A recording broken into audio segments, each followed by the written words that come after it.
Happy Thanksgiving to my 20 subscribers. Hope y'all have a great holiday, and the police don't bust down your door for having 11 people at the dinner table. But if they do, find out which neighbor called the cops, because cops have better things to do than to scare your kids. Dang, what's this intro gone to? Cue the poorly drawn intro and let's do this thing. Ayo, and welcome to a special Thanksgiving episode of Drew's News Live. But don't worry, there's still plenty of dining, robotics, entertainment, world, and sports news to go around. And it's all brought to you by me, Andrew Alonso. Enough talk, let's jump straight into dining news. In dining news, it's Thanksgiving, which means turkey, the superior ham. Shut up, you know food isn't supposed to make you sleepy 15 minutes into the meal. Some mashed potatoes, some gravy, whew.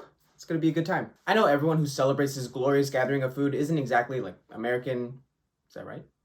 That didn't feel right leaving my lips. Basically, I'm saying Thanksgiving doesn't look the same in every household. So please, for my diverse peoples, what dish does your family whip up for the Thanksgiving table that is unique to your culture and that you think everyone and their mom should try? I'll probably make a Thanksgiving food thread on Twitter, so please link your foods, pictures. Pictures are always welcome. Also, shout out Patch Media and LA Times. LA County implemented new or re-implemented old outdoor dining restrictions yesterday, as the county is currently experiencing a surge in coronavirus cases at the time of recording. Bars, breweries, restaurants, you name it, were told Sunday they can no longer do outdoor in-person dining, and despite arguments from the California Restaurant Association, who said, show us the evidence that maskless outdoor dining contributes to the coronavirus surge in any way. Also, these people need jobs. To which a Los Angeles Superior Court judge on Tuesday was like, Sorry. I'm sorry. I'm so sorry about this. According to ABC7, LA County has around 7 million residents, but about a third of the state's cases and deaths. In robotics and tech news, not really any news, just a PSA bit. Be honest, with Thanksgiving happening and as much as you love your family, you know you love stuff more and can't wait to be the first in line for some Black Friday deals. Well, before going out in the cold trying to lug everything back to the car, make sure you look online first for deals, as many retailers, including these guys and more, have online preview sales, and sometimes they'll tell you if the deal is in-store or online exclusive, so all I'm saying is do your research. 2 more points before we move on. Many retailers in California, especially those within purple coronavirus tiered counties, will be operating with limited capacity restrictions, meaning only or about 25% of the store's capacity will be allowed to be filled with masked shoppers at a time on Black Friday or beyond, so just be cautious while shopping. And lastly, support those local mom and pop shops, from food takeout to the local computer tech whiz. Do I really have to tell you they're suffering pretty badly during this coronavirus pandemic and that you can help alleviate some of their financial stress if you help them out on the biggest shopping day of the year? Really? Hashtag shop local this year or every day, as you might be surprised at what you find and what some shops have to offer. In entertainment news, President Donald Trump pardoned a turkey named Corn, which, I don't know, it's pretty entertaining. What's next, a pig named Rolls? Holy crap, that's a great name for a pig. Rolls. Anyways, according to Insider, comedian Dave Chappelle and Netflix came to terms with one another after the comedian asked the platform to take down the Chappelle Show when he found out they were streaming it. In a recent Instagram special dubbed Unforgiven, Chappelle brings to light issues he's been subject to by Viacom, including Comedy Central not paying him for Chappelle's show and HBO passing on Chappelle's show like it was the worst idea they'd ever heard. Now his show is streaming on HBO Max, so who had the last laugh? Anyways, to make a long story short, Chappelle found out Viacom was licensing his show to streaming services without his permission, saying, quote, I found out that these people were streaming my work and they never had to ask me or they never had to tell me. Perfectly legal because I signed the contract. But is that right? I didn't think so either. Don't get it wrong, Chappelle and Netflix have a great relationship, so when he asked Netflix to take down his show unless somebody, I assume from his contract, pays him, they were like, don't worry man, we got you. We understand. That's so messed up what they did to you. Also, Oprah's pants are going on sale for Black Friday, so good luck outbidding me. Oh wait, I read that wrong. Please. Oh god. Let's move on.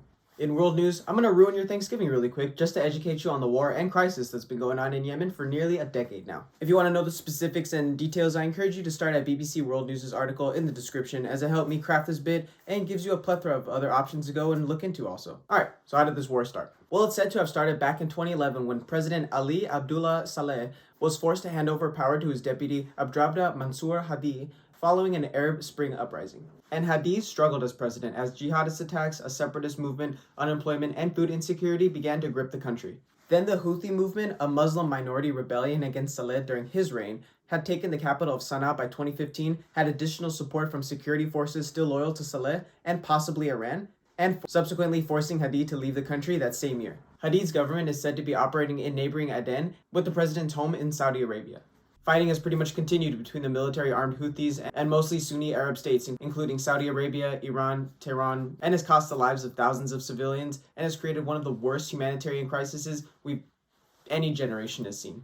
Now, I've tried to summarize this article up till now, but I'm going to quote these next two lines and also know that this is just scratching the surface of what's happening over there while you and I both sit at home eating turkey with family. Quote, the charity Save the Children estimated that 85,000 children with severe acute malnutrition might have died between April 2015 and October 2018. Also, about 80% of the population, 24 million people, need humanitarian assistance and protection. A link to Save the Children will be provided in the link below, as well as a link to Islamic Relief USA and Project Hope. In sports news, as a soccer fan, Wednesday was just devastating.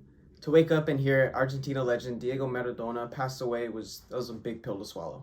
The lad was just 60 and, according to Bleacher Report, passed away of a heart attack. The World Cup winner was not only someone that I loved watching highlights of, but he was also just a passionate player of the game. He made kids around the world believe they could grow up and be magicians with football stuck to their feet and do amazing things for their club and country.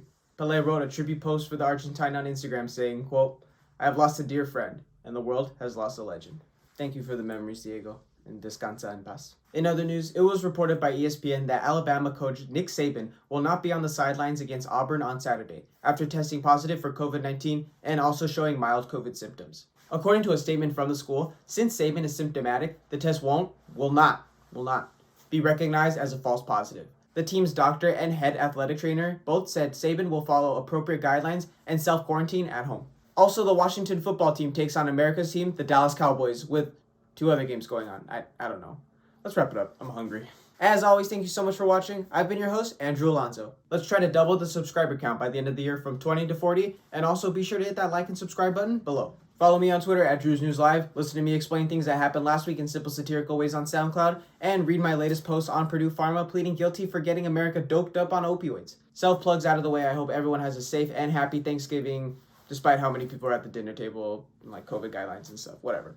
Hope everyone's safe and gets full. I got a plate of ham and mashed potatoes and my mom calling my name, so I'll see y'all next time.